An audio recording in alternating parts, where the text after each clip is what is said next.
be in the green room and they would like shoot out to the green room and then they come on now they get right out the car and come in I just think that is the oddest thing. I'm like, what if they're not dressed right? Like, you know what I mean? You catch them pulling their underwear out their butt, because when you get out the car, you're still adjusting your clothes, and like I'm one of those people, like I still got, my butt is a little big, and my underwear don't always fit my butt right. So I'm still sliding my drawers out. So I'm like, I don't know if that even makes sense. And they get out the car all pretty. Yeah. Like they expect it. Yeah. Like they're always like that. Yes. You can catch them incognito, but they will always be in a perfect attire, perfect hair. Exactly. Yes. They're still being staged. Yes. They're still being staged. You know what? So we're trying to figure out, like, you see this poles all in my way. So we're still trying to figure out like the setting and the lighting. And so I think maybe we need to adjust the camera just a little. Rolando, pull that to the right just a little. There you go. And then now you see there's a little bit of glare, just a little back towards me, just a little. There you go. And you can see like Lady Tribune is right here. So we're setting up our props still. And I think I'm a little dark and I probably should be sitting where D is. But Rolando told me that I needed to sit to the right, have my guests sit to the right of me because that's what they do on Johnny Carson. And I'm giving Dasani a free advertisement, so I got to move my mouth. You owe us. Oh my goodness, right? Because you are too young. I'm 40, so I know who Johnny Carson is, but that's true. So they probably only know who was after Johnny Carson. No, not Arsenio Hall. David Letterman. Yes, David Letterman. So they probably know the Tonight Show as David Letterman being the host. But I remember the Tonight Show being Johnny Carson the host. And the only reason why I remember is because... And before him was Joey Bishop. Oh, see, I don't even remember that. See, I don't think you were around when Joey Bishop was But there. it's funny because Johnny Carson was that was how I knew it was time to go to bed. So like when the Johnny Carson show was coming on, that's bedtime because it's like 10 o'clock, the Tonight Show. But it's kind of, well, I guess he was coming on at midnight in 11, yeah. So that was like, if he was coming on, I was up too late, right?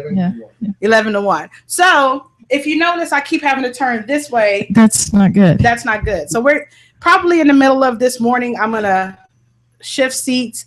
And I know my sister Donna is watching, and she told me, I want y'all to be on time and be ready for the show. When I said, there's nothing like live TV. People like live. No, I like that where it was. Oh, excuse me. You can see Rolando's hand. He's here, and he's working. And then, I don't know. Yeah, move this too. There you go. See, we're going to have it. You guys keep watching. So the last show that I did was about church. And people actually shared that show. And they were talking, I got some feedback. Not all good, but I got some feedback regarding the show. And one of the things that they were saying is, oh, A'Esha, you see my bra keeps... I need like a person to come and fix me up. But they were saying, A'Esha, you must have really been like passionate about what you're talking about because all you kept doing is messing with your hands. You were a little nervous and we could see that. And I said, that's the truth. I wasn't really in a space where I felt comfortable sharing my heart, so I was really struggling with getting those words out. But nevertheless, if you watch that show, you will see that like that's how I feel. That's my heart. And when I get nervous and I have to say what's on my mind, yes, I fidget a little bit. And it's just because I'm used to being very diplomatic in my conversation. And oftentimes when I have to share my heart, I don't know how to be diplomatic about it. Because I'm more like, this is how I feel. This is what I think. But if it's going to be recorded and people can watch it later, I want to make sure that how I feel and how I think is fair, But on the same token, as my mom said, this is my show. So, and I have to get comfortable with just saying whatever's on my heart, right? Because this is my show. And if I can't stand by my convictions, then I'll fall for anything. And then I'm not being true to me. And then it's not fair to the viewers and my fans and the people that I mentor. So with that being said, I do want to bring attention to something that has been going on. And one of those things is if you're a fan of mine on Facebook, which if you're probably watching this, you are a fan on Facebook, which I have to figure out how to share this. I should have actually shared it before we started so that people can watch. So I know no one's watching because I didn't share it. So I have to do that. So I know you guys are listening and watching, but I have to do this. I just got to figure out how I do it. Nevertheless, We did share it. we didn't share it on Facebook. On Facebook. Yeah, we got to share it. So give me a second as I take the mic with me. This is live TV. Gotta love live.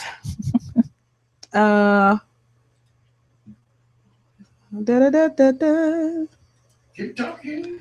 So what I'm trying to do right now is I'm trying to share this link, which is kind of funny because as I'm talking to you guys, I'm simultaneously working the computer. But what we're going to talk about today is we're going to talk about foster parents because I'm a foster child. Well, I was a foster child. And as a foster child, we are taught to be loving and be nice to people so that they don't get rid of us. I know that that's crazy, but that's the reality. Let's see if it posts. I'm going to save my password here so that I can get in faster. Okay, I think we're fine. And so I'm going to be calling a girlfriend of mine who is a new foster parent. And one of the things that she had told me was she wanted me to, she wanted a baby. She was like, I want a baby, A'Esha. I want to be a mom. And I was like, well, if you want a baby and you want to be a mom, adopt. Go get you a foster child. Ironically, we didn't know that her brother was in a space where he needed a foster, a kinship. So just like directly after that, she ended up being a foster mom. There we go. So hopefully people are watching me live right now. There we go. Okay. What is a kinship? Kinship is when you are family and the child is in foster care and they place the child with you. So, and what they do is they'll tend to fast track the process so that the child remains with family. And the process, they literally have a class that you're supposed to take to be a foster parent. It's like 6 weeks long. And then they come in your home to make sure your home is suitable, that you have enough space for the children. But since she was the sister to the child, then they fast tracked it. And then also she has two. She started off with one son, because there was three, and they like to place all the children in the home together. But she had all three, and then she did a DNA test on one of the children and found out it wasn't her brother's. So they placed that one with the biological parent. So that, and foster care is really, in Nevada, it's kind of tricky because they don't place the children as fast as they should because there's not enough foster parents. So a lot of the children are in, what do they call that place? Child haven. And then they're placed in group homes, which I cannot stand group homes because in group homes, it's very difficult to have. Usually they have staff in group homes. It's not like a mom or a dad. They have like staffs that come in and come out. So they have a bunch of children in one space. And then they have people that come in and take care of them. And usually the children aren't treated like individuals because, the people that are coming in are staff. They're typically treated as, I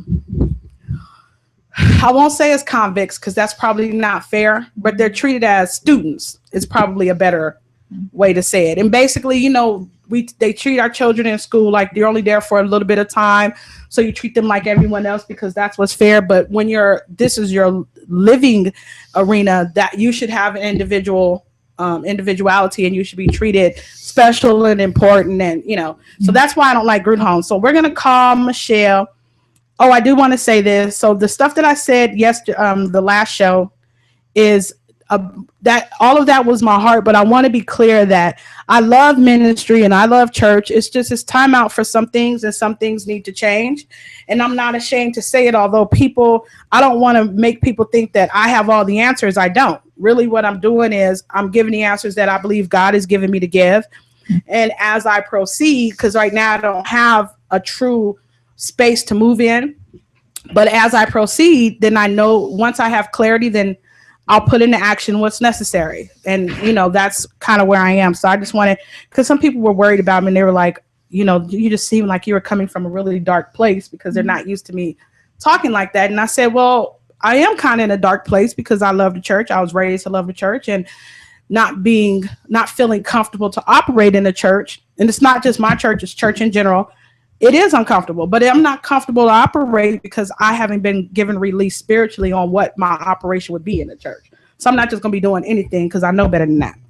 So we're going to call Michelle, and she's going to join us on the line today. And we're going to be talking about being a foster mom. And then I also want to say, welcome home, Nevada Legislature 2015.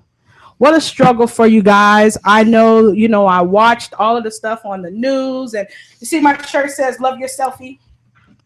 I watched all of you guys on the news, and I followed some of your bills that you championed via newspaper and on legislature, because I actually follow some of it on the online, because they have a legislature, I have the bills that I follow. I have them tagged so it alerts me. But congratulations to 2015 legislature. Welcome home. We appreciate your service. I know this year was one of your most difficult year. I followed you guys, and I know, champion your bills, and some of you guys' bills does not get through, but don't give up on them. Maybe next term, go back, rewrite them, lobby for the people who you need, and do some good trades during off season, and let's get those bills through. So one of the bills was they increased minimum wage. They did pass that. Yep, $15. So, and then they also passed the bill for CCSD money. That was one of the bills as well. And they are going to split up the school district. They are going to split up the school districts, which I'm not a fan of, because they didn't release. So this is always a concern, because I live in District 6. So I'm going to be perfectly honest, right? Prime 6 schools, we know, are already separated. And that's the 89106 area. Those schools they call Prime 6. So there already is a fight to keep monies flowing that way. Because a lot of those schools need to be rebuilt, like Booker, Matt Kelly. Well, Booker is a new school, but Matt Kelly, Kit Carson, those are old neighborhood schools, and they keep putting like money into the school, but really what they need to do is rebuild the school. And now I'm a not a veteran, but Matt Kelly is my alma mater. I went to Matt Kelly Elementary School, and it's like right on J Street, which is right next to the Doolittle Community Center. So this is the oddest thing, right? Agassiz is new, Doolittle is new, but Matt Kelly is the same. So the whole corner has been redone, but Matt Kelly is the same. And one of the things that they wanted Matt Kelly to become a kindergarten, which, what do they call that? Early care. They wanted it to become an early child care school. And I was actually sitting on one of the boards that was discussing that. And I said, absolutely not, because we still need to have an elementary school in this neighborhood. We don't want to be busing our children out of this neighborhood. And in that area, there are still, it's still a multi-family neighborhood. And we don't want to be in a space where we're busing our children out of the neighborhood, because these kids are growing up together. There's camaraderie. You want to keep that, right? So what they did was they decide, well, one of the things that they're going to do, congratulations, Principal Funches. There was an issue with having a new principal, because I'm sure everybody's watching it. It's all on the news. There were some issues with testing and things like that. So they had to change the principal out. So Principal Funches is now the new principal at Matt Kelly. And I know Linda Young fights really hard for the Prime 6 schools, and I appreciate her. but there's a situation where there's not enough money going into the private 6 schools. So now that they're going to separate the school districts, I hope that everyone knows they're going to separate the school districts the way they do in every other damn state. They're going to put the black schools over here, and they're going to put the other schools over there. And that will be the division. And you know what we'll be doing? We'll be fighting for the money like we're doing now. They're already paying more money per child in Carson City and in Washoe County, which we have more students, but they pay more per child there. How the hell does that work? We don't know, right? So now when they do the separating lines, because they didn't propose how to separate the lines, they just said that they should split the school district. Well, our teachers already are. So I believe if you're working in a underprivileged school or a challenged school, that the teachers should be paid more, right? But they're not given incentives to go to these schools. And so what they do is they go to these schools, they learn these skills, and as soon as they can get out, they transfer. So I believe if this is going to be a scenario where they're going to be splitting up the school district, because they absolutely will split the school district where the minority students will be in a different school district, because it's always strategic. And if you guys aren't watching that, shame on you. But when they split those school districts, if we're not conscious of the monies, we need to be conscious of fighting for those monies, and we need to do it now. A'Esha, will splitting the school districts allow the new districts to look for grant money for just their newly formed area then? Because when they split the school districts, right, that means that they'll be this is my assumption. I haven't read the bill, but when they split the school district, it means we'll have 2 superintendents. Okay. We'll have 2 school superintendents, 2 school boards, right? Because if you're splitting a district, then that means there's going to be a board that runs this one and there'll be a board that runs this one. Otherwise, why don't they just keep them together? Well, yes, there's going to be more administrative fees, but there's also going to be, it sounds like, more opportunity for a school to get money, and they can go directly to the federal government for that. What I hope that that's true. But it's going to mean that we have to have fighters on both districts. That is true. And so if they split the districts the way I'm almost foreseeing that they're going to do, if we're not conscious of that fight, then we're going to lose. And our school. So there's already money that's proposed in the bonds for the schools, right? Right. So if they're splitting the school districts, are they going to automatically split that money? And that's an issue that didn't get worked out in the bill itself. Exactly. And so those are my concerns. And they haven't structured the lines. And I know that it's going to also affect the teachers, and it'll affect the students, and it'll affect the bus system as well. All of this will be affected. And as they propose this, I'm sure the bill addresses some of that.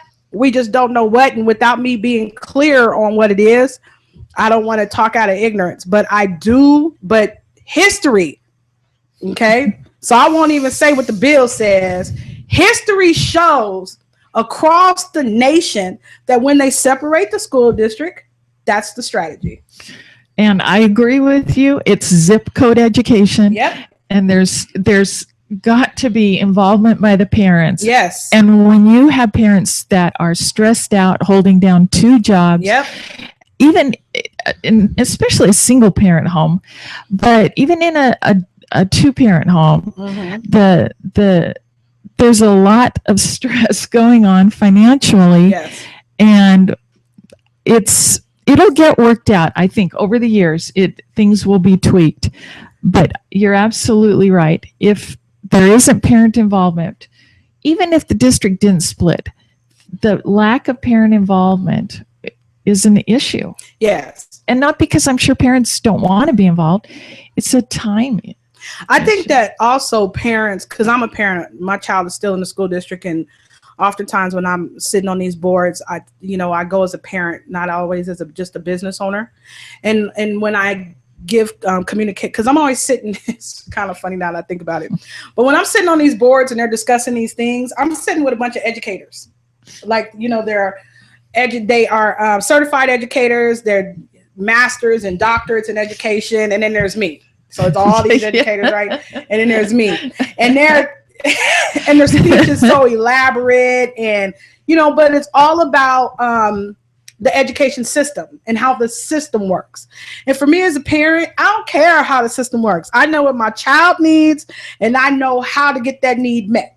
So when they're usually when they're conversing how they're communicating on how the system already works, and then how to better that system so that it functions better.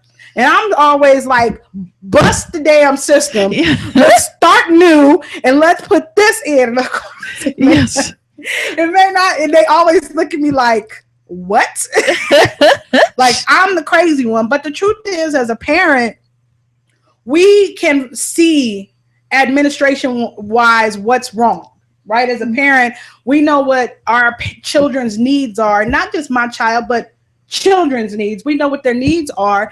And so when we also as parents, most of the time know how those needs need to be met. We don't give a damn about the system. Like, I don't care about your system. You should be teaching a child, and this is the way the children want to learn, right?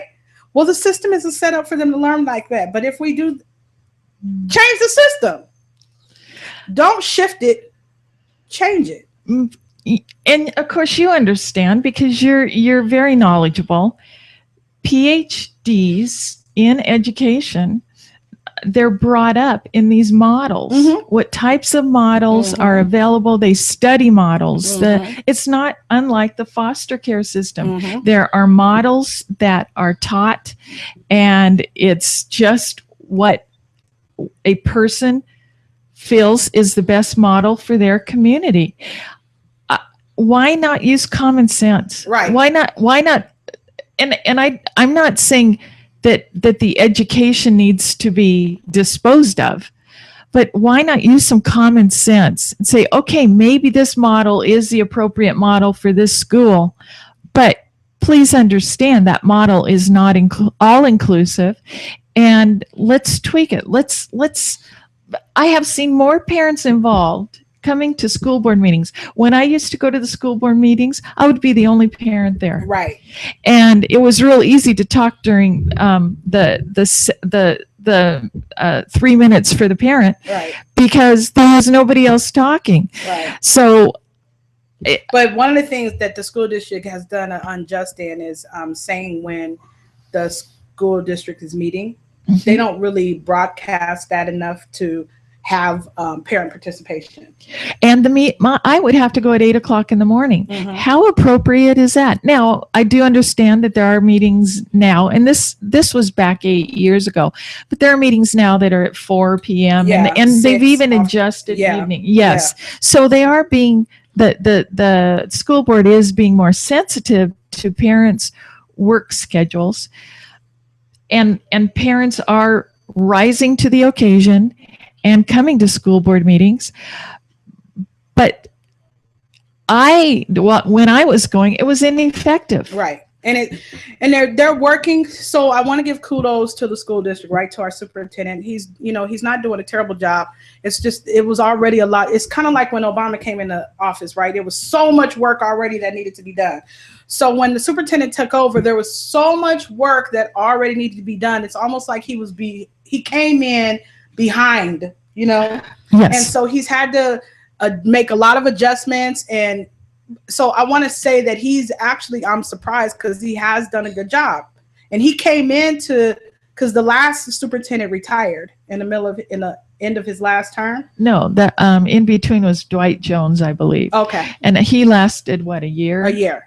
And Rolfus is the one who retired. Okay. So one retired, one was hired, and now they have this one.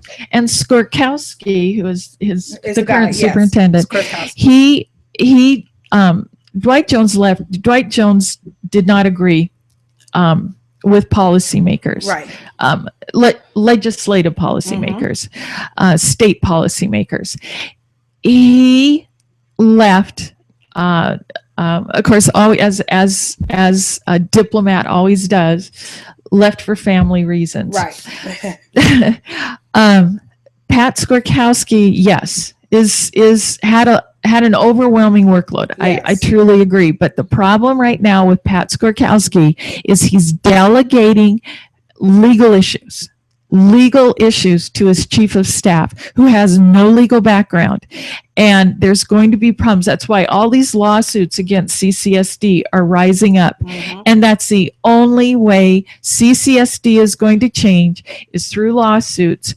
And what CCSD's liability carrier, it used to be Everest National, Everest Defense Counsel come in and they throw money at the litigants, the plaintiffs, Right. whether it's the To shut 'em parents, up. grandparents, too. Well, no, not to shut them up. But when these settlements occur, if the parents agree to it, the settlement occurs, that right in the settlement papers, it says you cannot talk about this. This is the way legal defense works, insurance companies work, and I can talk because I'm a 35-year veteran. And the reason that we can't get anything done is these parents will settle and then, as you said, shut up. Mhm. They're required to contractually. If we could get a parent who is strong enough to go through the trial process, get a judge's order, we'd have a lot more effect on a wider basis. Yes. I don't fault the parents that do settle, but going to court is going to be the only way that we can effect change. Or show up at meetings. Well, and again, my opinion is you can show up at a meeting, you can let the board know what's going on, but they don't do anything. Skorkowski just delegates, and he's not aware of the problems. So back to, so I do want to say this. One of the legislators, as Dee has said, thank you, Dee, that was very insightful, and I hope that they are paying attention and that they get involved, because, you know, it doesn't mean anything if we're not actually putting action to our words, right? Correct. And so I do want to point out that, yes, they will split up the school district, and you guys should be watchful of that. And as Dee said, finances and how they split the CCSD is going to be, you know, we need to be watching that.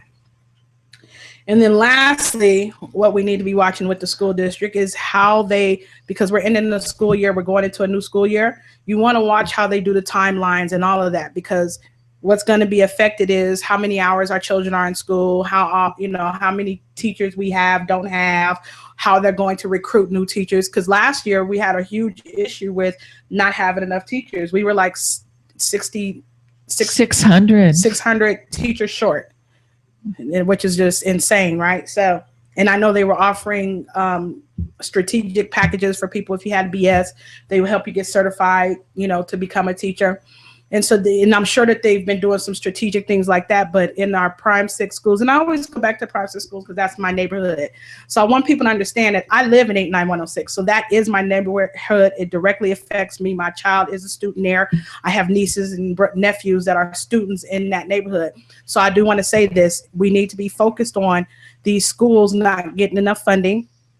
Because what you notice in the 89106 is there's a lot of magnet school, not a lot of magnet schools, but charter schools that are coming up. There's a, you know, a lot of charter schools, because that is, as a, like you said, as a parent, that is my answer to the educational issues, is to put my child in a charter school. So you have Rainbow Dreams, you have 100 Academy, you know, West Prep has a charter area, you know, so this is like the trend, because this is our answer to the problem. So I'm a parent, and I can sit on the board of a charter school.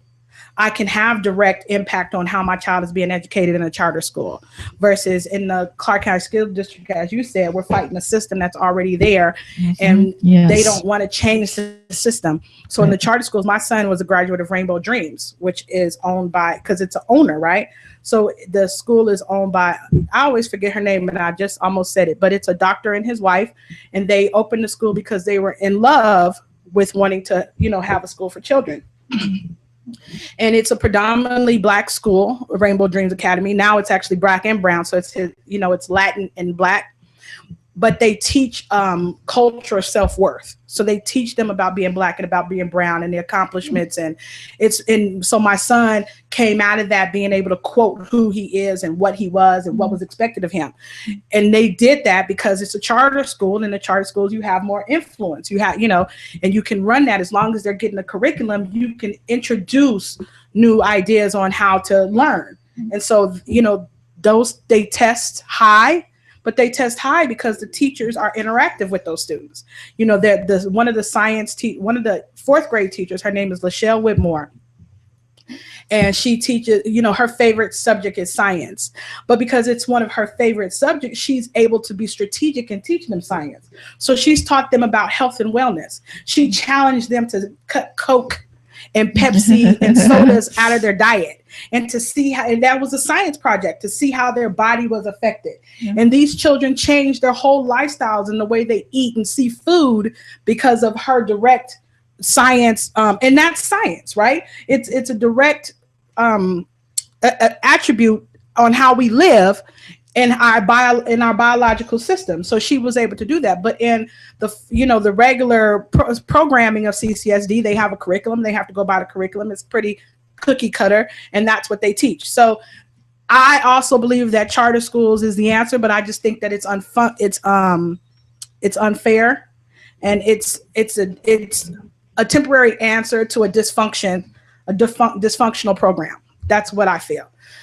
So let's get Michelle on the line, and we're going to be talking, because this is not about legislature. It shows that we just got out of legislature. And on Friday, I'll be talking more about some of the things that, came down the pipeline as I do some studying, and because we're still watching the governor sign over on some stuff.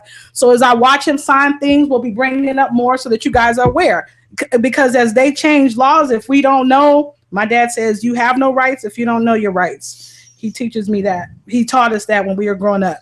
We'd say something and he'd go, how do you know? How do you know what your rights are? Did you read it? How do you know? I like your dad. I don't know him, but I sure like him. I'm a lot like Shout out to Mr. A'Esha. Yeah, Matthew Goins. Hi, Daddy. Because I know he shares my stuff. But yeah, my dad, he was very, what's the word I want to use? I always say this, militant. My dad and my mom were authoritarian. Yes. Yes. But you know what? That's okay. He say, we'd be like, well, I can blah, blah, blah. He'll go, how do you know? How do you know? Where'd you read that at? Show it to me. We'd run around looking for it. And if you walk into my house, my dad's house, my house now too, but we have libraries and libraries of books. Hey, Michelle, how are you? I'm good. Good morning. We have you on speaker. How are you today? I'm good. Okay, good. We can hear you really well.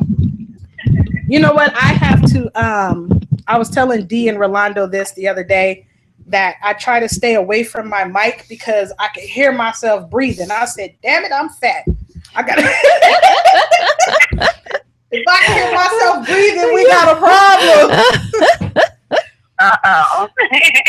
Well, you get your heart pumping when you get on an issue, and I'm sure.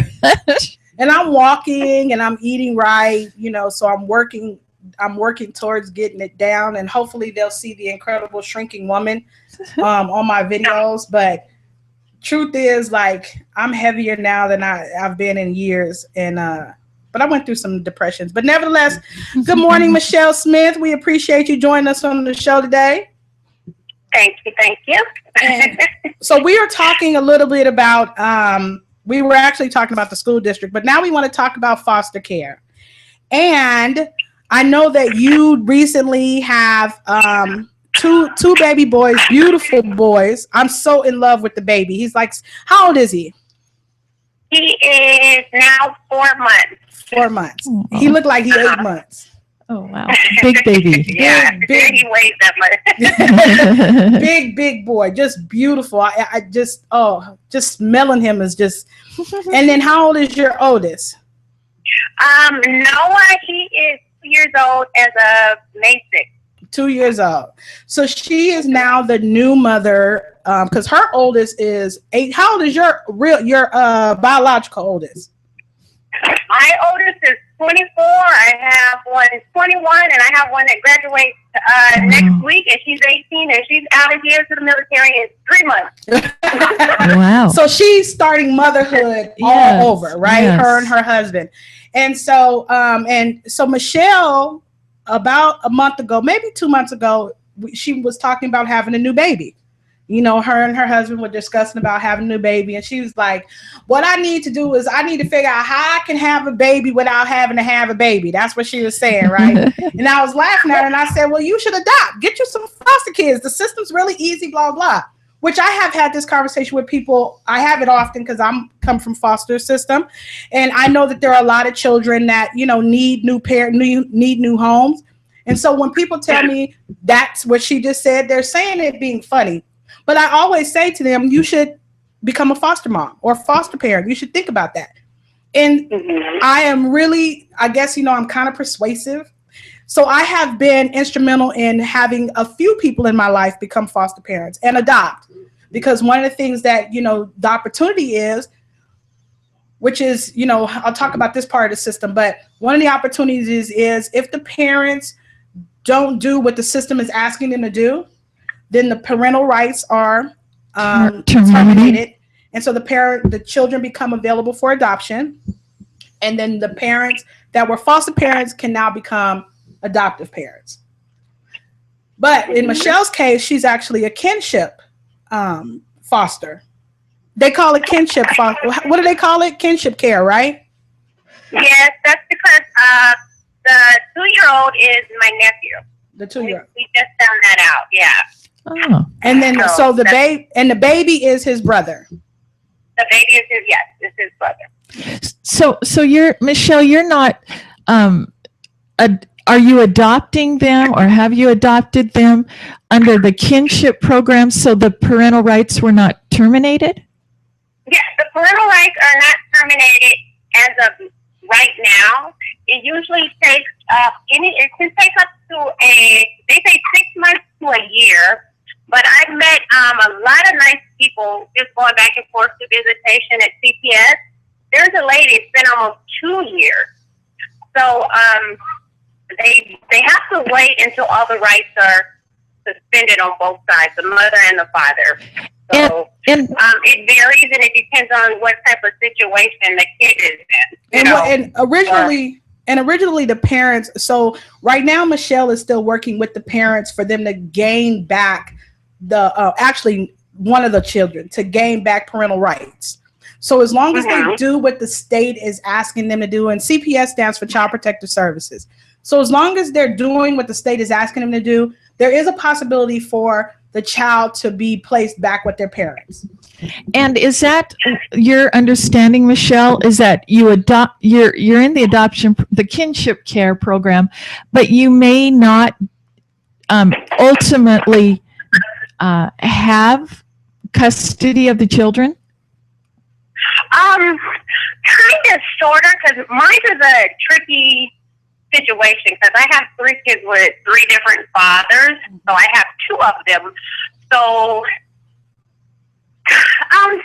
it's like kind of up in the air because one of the parents, they're doing what they're supposed to do as the father. Like the mother, she's not completing anything. So I mean, it's kind of hard, and I really can't. Right, you can't say much because it's yeah. But so I'll kind of explain not your situation, but a situation. So scenario, we're talking about kinship, but let's just talk about foster care in general. So in foster care specifically, the child is placed with a foster parent. And as long as the parents are still involved with the foster parent, like for example, me, if they do, the state has requirements that that they're asking for the parent to do in order to gain the trust of the CPS to place that child back in the home of the parents. So sometimes it's counseling, sometimes it's making sure that you continue with the visitations, sometimes it's moving out of an environment that you're in. It just depends on what the child, why the child was taken out of home. So I was taken out of home because my dad beat me. Right. And I tell people this, because I'm not ashamed and he's not ashamed anymore. But parenting doesn't come with the book. And my dad beat me because he was beat. You know, it's culturally that happens. So my dad, his grandmother beat him. So he thought that that was a form of discipline. So he beat me. And so they took me out of the home because, you know, I had broken skin and things like that. So they told my mother, so I was taken out of home for two reasons, for child abuse and abandonment, because that's the state, that's what they put on my parents. They told my mom that I couldn't go back home unless she moved, because I was taken out of home twice, unless she moved out of the environment. That's what they told my mom. So basically, the state told my mom to divorce my dad in order to get custody of me. But she had 3 other children. But they were, you know, that's what the state told her. So that's unreasonable, right? It's unreasonable to tell a woman with 4 children, leave your husband to get your baby back.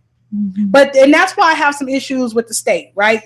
Because what they should have done was they should have said, he needs to go to anger management classes, and he needs to go to some therapy, learn some new techniques on parenting. You guys learned them together, and then we'll place the child back in the home.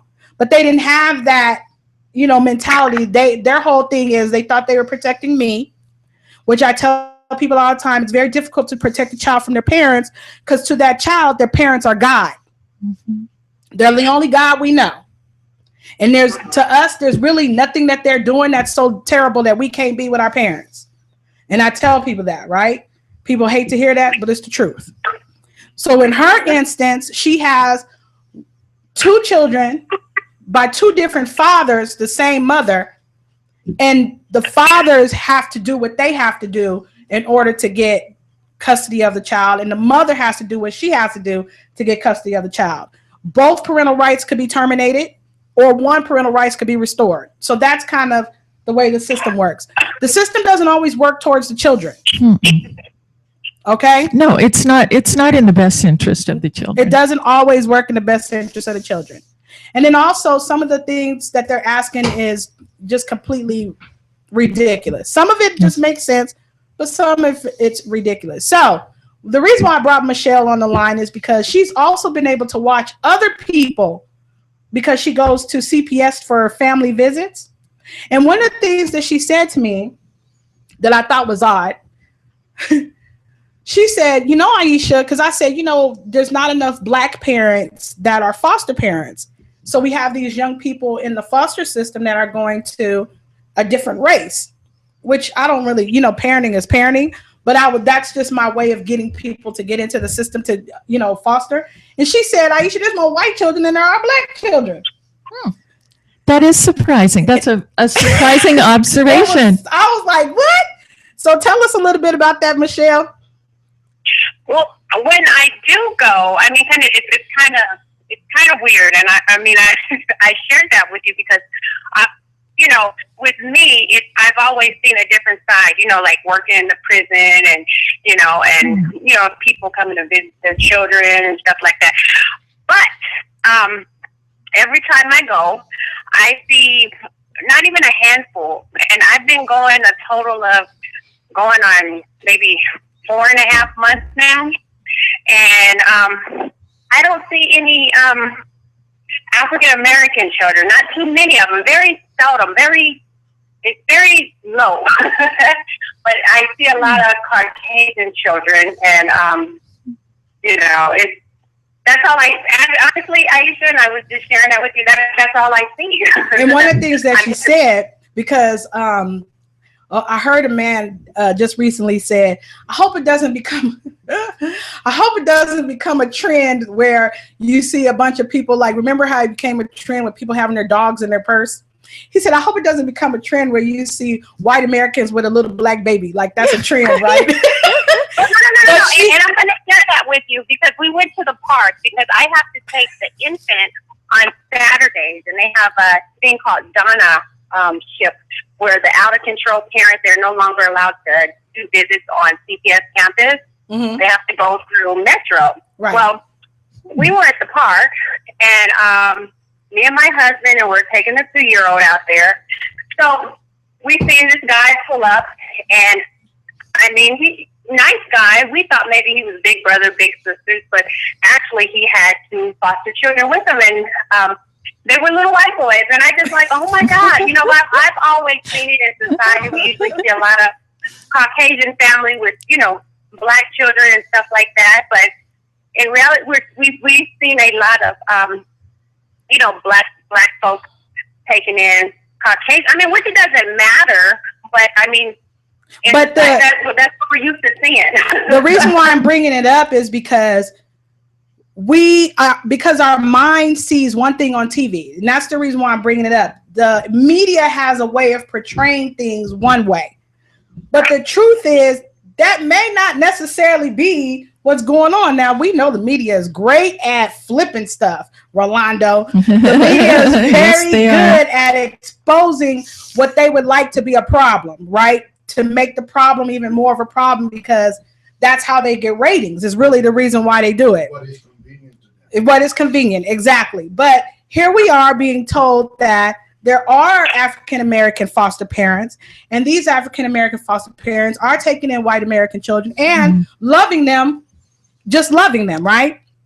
Because you can't, and I have to tell people, like, I often hear people say, well, you know, that woman has those foster children because she's getting paid a lot of money. And I have to tell people, there ain't a lot of money in being a foster parent. There's some reimbursement money, but it's not, you know, you can't quit your job on the money they're giving you. And I don't care how many children you have. Like, one of my girlfriends is like, well, she got 6 kids and they all foster. I said, okay. So she's getting $300 a child. 6 times 3 is 18. Can you live off of $1,800 a month with 6 children? They're not infants. Hampers are almost $40. Exactly. Wow. So it's not you if you're getting into foster care. Now I have a girlfriend who I call her my sister, and another young lady, because my son is adopted, and so her and I, before she got her first son, she wanted a new baby, and she had already had her tube ties, and she wanted a boy. And I told her the same thing: get into the foster system, you know, get you a baby. So 10 years later, she has 3 children. She's adopted 3 boys. So now that's my phone. So now she has 3 boys that she's adopted. And the reality, so she has 3 girls, 3 boys. She has 6 children altogether. The reality of it is her and her husband work. They work every day. And she's not getting enough money to take care of nothing. You know, it's just reimbursement. Well, she's got doctor's appointments to take them to when you work, and six kids. It's just nuts. That's nuts. So you do it because you love the children, right, Michelle? Yes, ma'am. At first, I was crying. Remember, I called you crying. I'm like, oh my God, this is not my fight. What am I supposed to do? But, you know, they grow on you. You know, like with my nephew, when we found out after we had the DNA test, we weren't sure he was ours, but when we found out, it was just like okay, what do you do? Stop complaining. And he does. He makes my day. I mean, he's so funny, and, you know, it doesn't even matter anymore. He's ours. and you took his brother in just so that he could be next to his brother, right? So because I want to make sure everybody understands that you have 2 babies. So you have the 2-year-old, he just turned 2, and then you have a 4-month-old who that isn't kin to you. Well, CPS, they like to keep the siblings together, right? You know, because they do have an older sister, and she's 3 years old. But the way it really happened was, I had the older sister. I had her for 2 weeks, but CPS gave me such a hard time with the visitation. And I'm not trying to be funny, but, you know, like I said, my daughter's 18. I've done this before, but it's hard work dealing with CPS, the back and forth, the visitations. And I'm going to share this with you too, A'Esha. My husband bought me this ugly Cadillac. I have to put car seats in the back now. You know, all I need is a red and purple hat to drive around in this Cadillac. You know, but he made me comfortable. So it was just something I wasn't used to. But they do like to keep the siblings together. I just couldn't handle the little girl because, you know, when we get older, our nerves are bad. Well, mine are. I don't know about yours, but you know, I was just used to doing me. You know, I can get up and go as I please. Now I can't. I have to pack diaper bags. I have to, you know, But it's real crazy, but it gets better every day. I Right. mean, but Right. yes, I took the baby in because it is his brother, and unfortunately, the baby brother has no family. Right. The mom and the dad, they're not too, they're not parent material. Let's put it that way. So anyone can have a baby, but not anyone can. So ultimately, raise what them. will happen? So ultimately, excuse me, Michelle. So ultimately, what will happen is it's most likely. So I can explain the foster system to people who are ignorant to it. If a child is placed with you, this Child Protective Service, Department of Family Services, will do as much as they can to communicate to you the truth of what's going on with the children. If they, so right now she has the baby, there is most likely that's going to end up being her baby. Like they'll offer an opportunity, they'll terminate the parental rights, and then they'll offer her the opportunity to adopt because the baby is already in the home and her home has been found to be suitable for both children. So they'll offer her the opportunity first. And that's kind of how foster care works. So if you have a child, if they're bringing children to you and you're a foster mom and you say to them, I want to be in a position to adopt, they'll let you know ahead of time if they think that that's a possibility. Okay? You know what, A'Esha, I don't mean to cut you off, That's but when okay. they come and they look through your home and, make sure it's all child-proof, that's the first question they ask you, are you willing to adopt? Yes. That's the very first one, and, so it's kind of put out there because you never know what can happen. Exactly. So, but that's exactly the first question they ask you. They don't ask you, how you doing? How's your day been? Are you willing to adopt this child? So if this child is placed in your home, that's one of the things that I do like about Child Protective Services in Nevada is they're conscious that there's a possibility that child will remain in that home. So because they're conscious of that, they prep the foster parents for that. One of the things that I also enjoy about the foster care system in Nevada is they try really, really hard to keep siblings together. They, if you are licensed for one child, but they know that this child has siblings, they will work with you to get you in a place where you can have both children in the home. So that is a kudos to them. But one of the things that I think that they don't do justice is restoring parental rights. I believe that, and this is just my conspiracy theory, but I believe the state okay, let me say this. If these children are your children and they're your biological children, you really don't have custody of your children. I don't know if people know this, but just because your name is on the birth certificate, no custody has actually been declared.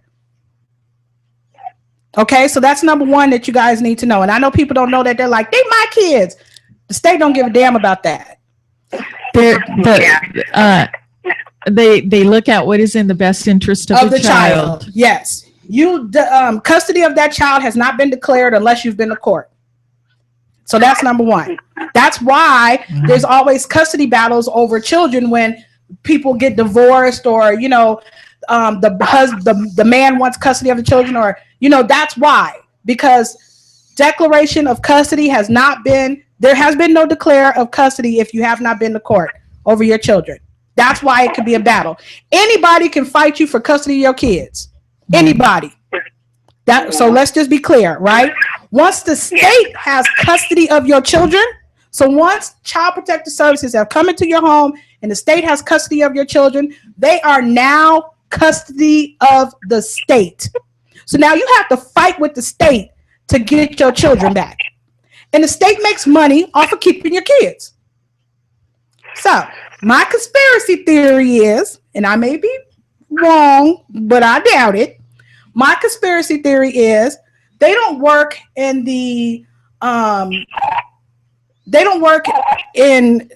consciousness of it's important that this child goes back to their parents. They're working in the consciousness that this is money for this state, and as long as this child is in custody of the state, that's more money coming towards this system. And backing that up with facts, in 2006, the United States Department of Health and Human Services sent a letter to Mike Wilden, who was the chief of the Department of Family Services for the state of Nevada, and told them to start implementing PIP. PIP is the Parental Implementation Plan, and to start reunification. That is a word that the United States Department of Health and Human Services says state of Nevada is guilty of not practicing reunification of these children with their parents. And Mike Wilden has numerous lawsuits against him, and he is now the chief of staff for Brian Sandoval. And I don't know how long I'm going to be doing the show with Dee, but it might be a really long time. So thank you, Dee, because they needed to hear that. Now, I hadn't done any research, but you just heard her say that absolutely is the case. So reunification, they're still doing it. Absolutely, because I watch it all the time. I know people who are foster parents, and and it's just nuts. So I know parents who are foster, and I know people who have lost their children to the foster system. And when I see it, I'm like, once the state is involved in your business, we don't want the state involved in our business, right?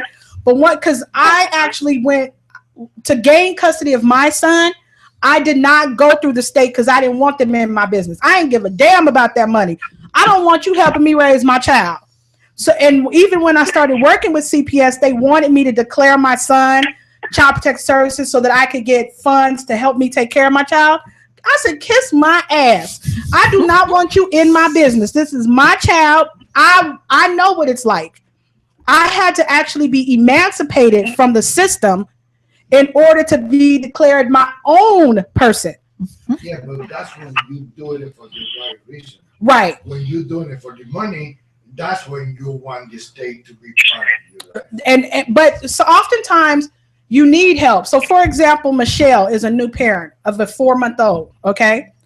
And her and I have discussed this, and I said, you need to make sure that they give you reimbursement funds for that baby, specifically because they placed the baby in her home. Now she loves the child. We're not taking that away, but babies are expensive.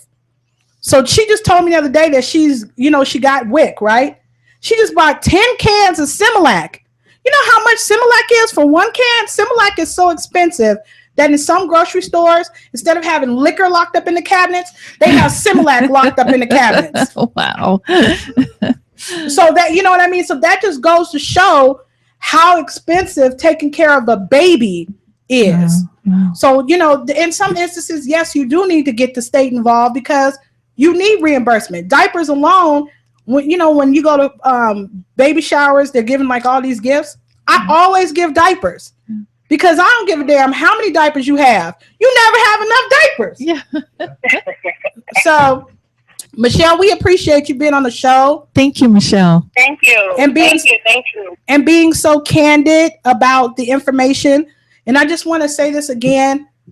There aren't enough parents in the Child Protective Services. We don't have enough parents fostering. Black, white, Asian, it doesn't really matter. There's not enough parents. We're going into, Nevada has a no talk, no tell policy. So if you drop your children off at safe houses, which the safe houses are shown by like triangles with the baby in the carriage, they're blue posters.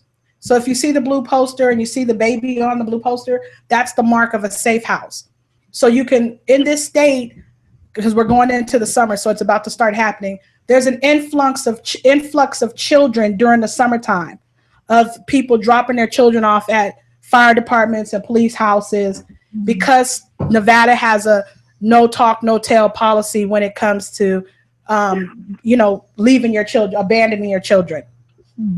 So if you abandon your children at a safe house, they'll try to find you, but they won't pursue because we have a no talk, no tell policy.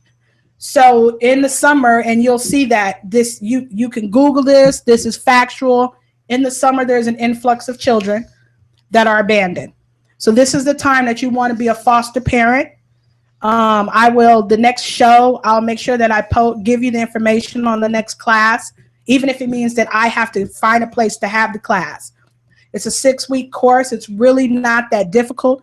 They come in, they just make sure that your home is suitable for children, and the suitability, Michelle, tell them the suitability is easy, right? You know what? It's easy. I mean, but we have to have fire extinguishers. I've never had those in my own. But yes, I'll give you all that information, A'Esha.